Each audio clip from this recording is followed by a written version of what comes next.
Absolutely same smell है दोनों का, लेकिन फिर भी काफ़ी डिफरेंस है। क्या डिफरेंस है? इसमें भी ओक वुड का बहुत अच्छा स्मेल है।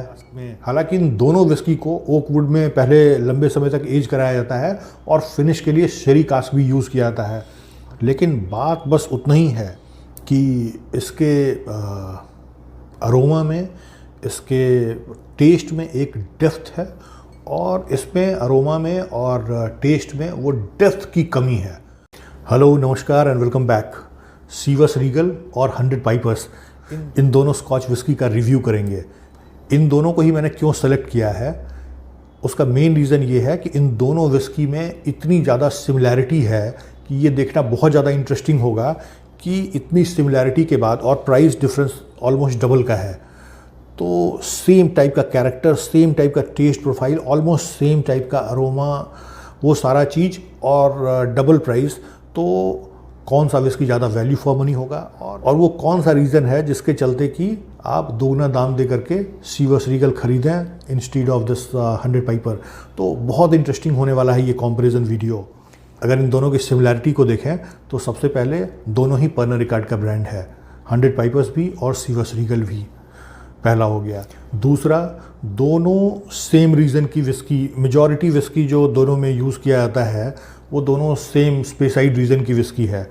दोनों का दोनों स्मोकी विस्की में कंसीडर नहीं किया जाता है। और क्या सिमिलरिटी है, जो स्कॉच मॉल्ट ब्लेंड किया जाता है इन दोनों विस्की में, वो भी मेजॉरिटी सीवस ब्रदर के डिस्टिलरी से ही आती है। एग्जैक्टली सेम फ्रूटी नोट आपको दोनों ही विस्की में मिलेगा, बहुत ही हल्का सा या न के बराबर स्मोक, वही सेम चीज़ आपको दोनों में मिलेगा। और अगर डिफरेंसेस पे नज़र डालेंगे तो सबसे पहला और सबसे जो इम्पॉर्टेंट डिफरेंस है वो ये कि यहाँ पे आपको 12 ईयर्स का एज स्टेटमेंट मिलेगा, जो कि 100 पाइपर में नहीं है। यही सबसे बड़ा डिफरेंस है। तो क्या ये 12 ईयर का एज स्टेटमेंट होने और नहीं होने के चलते कोई भी विस्की का प्राइस डबल हो सकता है? बिल्कुल हो सकता है। और क्या डिफरेंसेस होना चाहिए मैं अंदाजे से बता सकता हूँ। ये दोनों की दोनों ब्लेंडेड स्कॉच विस्की है। इसका मतलब है दोनों में ही स्कॉच मॉल्ट के अलावा ग्रेन स्पिरिट भी ब्लेंड किया जाता है। तो डेफिनेटली अगर 100 पाइपर इकोनॉमिकल स्कॉच विस्की है तो इसमें ग्रेन स्पिरिट जो है वो ज़्यादा क्वांटिटी में ब्लेंड किया गया होगा as compare to Chivas Regal. Chivas Regal में ग्रेन स्पिरिट जो है वो कम क्वांटिटी में यूज़ किया गया होगा। इसका मतलब ये है कि इसमें मॉल्ट का जो कंसंट्रेशन है वो ज़्यादा होगा। तो ये एक डिफरेंस है। और दूसरा ये कि इसमें कोई सा भी स्पिरिट, चाहे वो ग्रेन स्पिरिट हो या फिर स्कॉच मॉल्ट हो, वो दोनों का दोनों ही एटलीस्ट 12 ईयर्स एज्ड होना चाहिए। इसमें वैसा कोई एज स्टेटमेंट नहीं है। हालांकि स्कॉटलैंड में विस्की मेकिंग का जो लॉ है उसके हिसाब से कम 3 साल एज किए बगैर किसी भी विस्की को आप विस्की कह ही नहीं सकते हैं। तो जो भी ग्रेन स्पिरिट इसमें यूज़ किया गया होगा वो एटलीस्ट 3 ईयर्स एज्ड होगा, और जो स्कॉच मॉल्ट है वो तो 8 साल 12 साल एज्ड इसमें भी होना चाहिए, क्योंकि सेम डिस्टिलरी से दोनों के लिए स्कॉच मॉल्ट आता है। तो ये रही बात सिमिलैरिटी और डिससिमिलैरिटी की। अब दोनों को खोलते हैं और हम लोग दोनों का पेग बनाते हैं।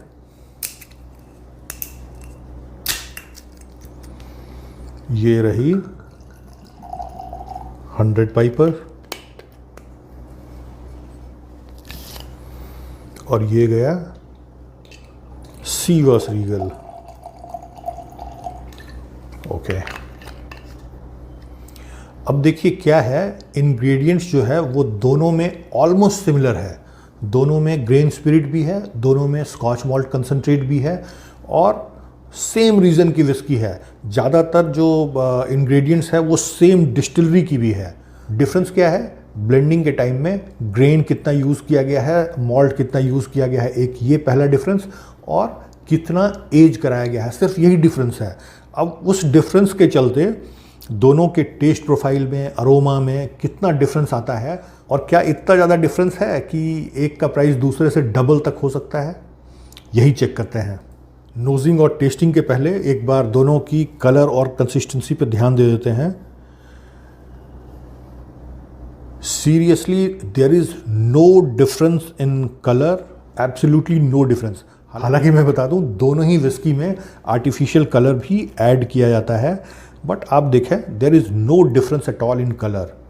और अगर कंसिस्टेंसी की मैं बात करूं तो yes, no difference in consistency also. हालांकि मेरे को I don't know why 100 Piper की कंसिस्टेंसी थोड़ी सी बेटर लग रही है। ऑलमोस्ट सिमिलर है, नो डिफरेंस।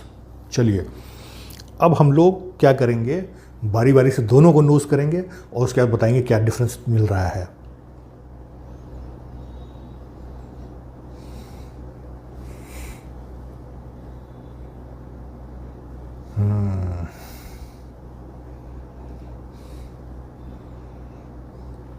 सबसे पहले इसमें आपको ग्रेन अल्कोहल वाला एक जो यंग अल्कोहल का जो एक भभका होता है बहुत कम है, लेकिन आप फील कर सकते हैं।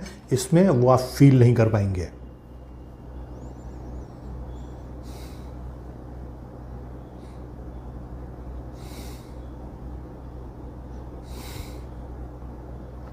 एब्सोल्युटली सेम स्मेल है दोनों का, लेकिन फिर भी काफ़ी डिफरेंस है। क्या डिफरेंस है?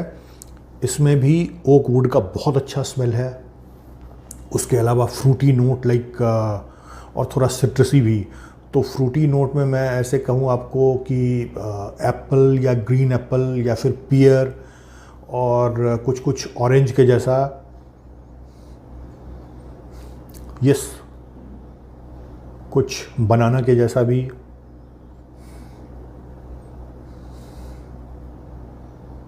थोड़ा टॉफ़ी के जैसा।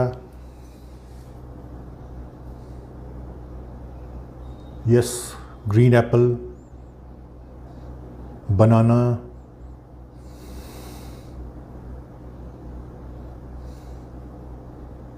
Butter scotch, toffee, oranges, same type के नोट्स हैं। मतलब 99% सिमिलर नोट हैं, लेकिन ओवरऑल अगर फील की बात करें तो ये बहुत ज़्यादा रिच स्मेल है as compare to this one, और बहुत ज़्यादा डेप्थ है इसके स्मेल में।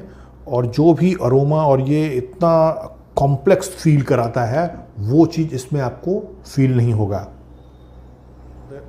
इसमें आपको काफ़ी डिस्टिंक्ट नोट मिलेंगे और ये बहुत ज़्यादा कॉम्प्लेक्स है, but there is no difference in smell. तो अगर आप बहुत ज़्यादा शौक से अगर नोजिंग करना चाहते हैं तो डेफिनेटली ये आपको बहुत ज़्यादा मज़ा देगा। अदरवाइज़ अगर आप सिर्फ नोट्स खोजने के हिसाब से स्मेल करेंगे तो दोनों के दोनों में आपको सेम नोट्स मिलेंगे।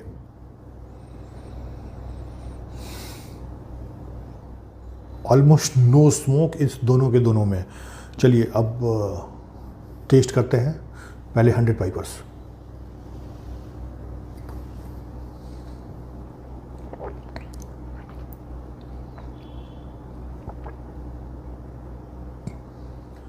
हल्का सा धुआं नाक से नीचे जाने से आपको गर्माहट महसूस होगी। बहुत हल्का सा बर्न है पैलेट पे भी, बल्कि टेस्ट में आपको उतना ज़्यादा फ्रूटी फील नहीं होता है, लेकिन काफ़ी स्वीट है। थोड़ा सा एक हनी का टेस्ट आता है। अच्छा कोट बनाता है मुंह के अंदर और टेस्ट काफ़ी समय तक आपको फील होगा। आफ्टर टेस्ट में डेफिनेटली थोड़ा सा स्पाइसेस आप फील कर पाएंगे, लाइक स्पेशली ब्लैक पेपर के जैसा थोड़ा सा पेपरी और थोड़ा सा लौंग का फ्लेवर। एक नोजिंग के टाइम में वो समझ में नहीं आता है, बट आप जब अपना सिप फिनिश कर लेते हैं तो उसके बाद में आपको एक अच्छा स्पाइसेस का फ्लेवर मिलता है। चलिए अब सिवास रीगल।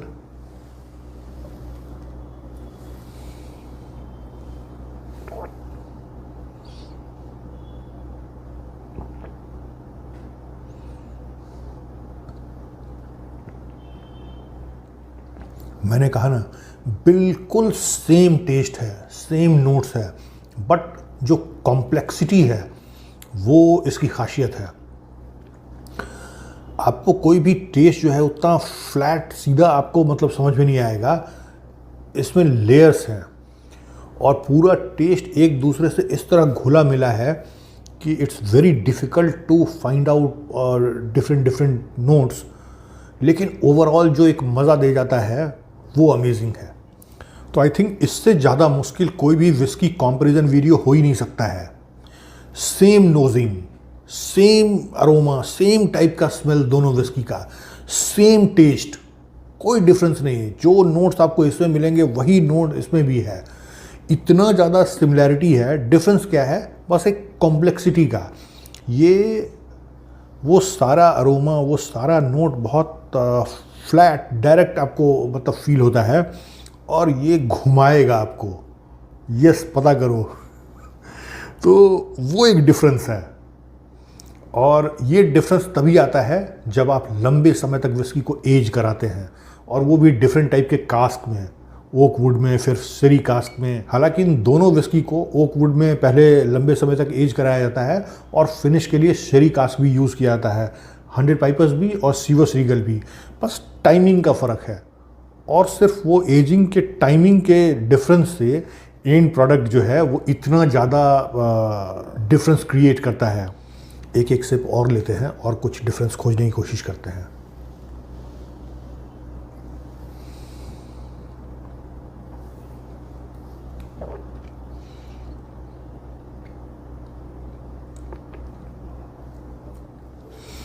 हंड्रेड पाइपर थोड़ा सा हार्श है एज़ कम्पेयर टू चीवर्स रीगल। थोड़ा सा हार्शनेस आप डेफिनेटली फील कर सकते हैं इसमें। अब इसको चेक करते हैं।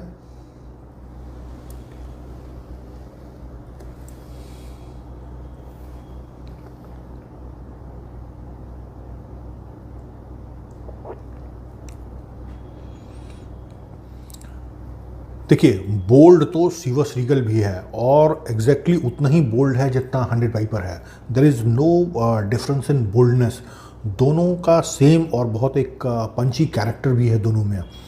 लेकिन बात बस उतना ही है कि इसके अरोमा में, इसके टेस्ट में एक डेप्थ है, और इसमें अरोमा में और टेस्ट में वो डेप्थ की कमी है।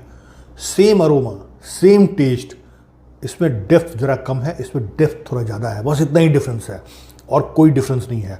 अब हम लोग आते हैं वर्डिक्ट पे कि जैसे अगर मैं आजकल तो गुड़गांव का ही प्राइस बताता हूँ, तो गुड़गांव में 100 पाइपर जो है वो 1000 रुपये में अवेलेबल है, और चीवर्स रीगल 2000 में अवेलेबल है। बाकी अदर स्टेट्स का आप अपना चेक कर लीजिए। आप लोग कमेंट करके बता भी सकते हैं आपके स्टेट में क्या रेट चल रहा है, सो दैट कि I will be informed. Just double price है, उसके हिसाब से अगर चेक करूं कि क्या ये डबल प्राइस जस्टिफाई करता है। देखिए, अगर वैल्यू फॉर मनी की बात करेंगे तब तो डेफिनेटली 100 पाइपर्स जो है वो ज़्यादा वैल्यू फॉर मनी है। लेकिन ये भी अगर डबल प्राइस में अवेलेबल है तो आप इसको ऐसे डिस्कार्ड नहीं कर सकते हैं। आप ये नहीं कह सकते हैं कि सेम अरोमा है, सेम टेस्ट है, फिर ये डबल प्राइस में क्यों है, क्योंकि इसमें डेप्थ है, और वो डेप्थ के लिए ये डेफिनेटली डबल प्राइस डिज़र्व करता है। हालांकि गुड़गांव के बाहर अगर मैं झारखंड की बात करूं तो झारखंड में 100 पाइपर्स जो है ये 2000 में अवेलेबल है, और चीवर्स रीगल कुछ 5500 में है। तो उस तरह का प्राइस अगर होगा, सिर्फ डबल प्राइस है, तब तो डेफिनेटली ये डबल प्राइस तो डिज़र्व करते ही है। लेकिन डबल से ज़्यादा आप 3 टाइम्स अगर प्राइस चार्ज करते हैं तो डेफिनेटली ये वैल्यू फॉर मनी नहीं रह जाएगा, और उस तरह के प्राइस को ये जस्टिफाई नहीं कर पाएगा। ये जब मैं चीवर्स रीगल का रिव्यू कर रहा था तभी मैं बता रहा था कि गुड़गांव जैसे शहर में अगर ये 2000 में अवेलेबल है तो ये one of the best value for money whisky हो जाएगा। इवन ये किसी भी इंडियन विस्की से ज़्यादा वैल्यू ऑफर करता है। लेकिन अगर कहीं 5000, 5500 और 6000 में अगर आपको चीवर्स रीगल मिलती है तो उसको फिर वैल्यू फॉर मनी नहीं कहा जा सकता है। ये मेरा पर्सनल ओपिनियन है। आप लोगों का क्या कहना है ज़रूर कमेंट करके बताइएगा। तो I think I am done with this comparison video कैसा लगा आप लोग ज़रूर कमेंट करके बताइएगा। वीडियो अगर अच्छा लगे तो वीडियो को लाइक कीजिए, वीडियो को शेयर कीजिए अपने फ्रेंड्स के साथ, सो दैट ऐसे इंटरेस्टिंग और इन्फॉर्मेटिव वीडियो का मज़ा आपके फ्रेंड भी ले सकें। मिलेंगे फिर ऐसे ही इंटरेस्टिंग और इन्फॉर्मेटिव वीडियो में। तब तक take very good care of yourself. Bye bye.